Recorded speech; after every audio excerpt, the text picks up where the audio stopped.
Hi, my name is Kristie Campo and I'm a senior here at UNO where I'm a film major and I'm originally from New Orleans. So a lot of things kind of went into my decision for UNO, one of which was just that I always lived in New Orleans, and so the fact that I just enjoy the city so much, and anywhere else I go, kind of New Orleans is always my home.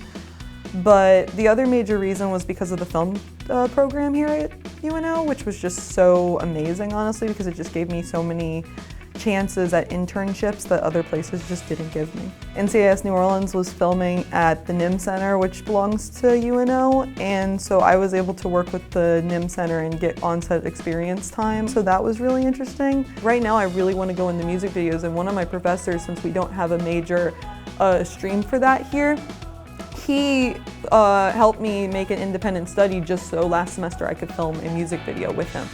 I really honestly feel prepared for going out into the world now of film.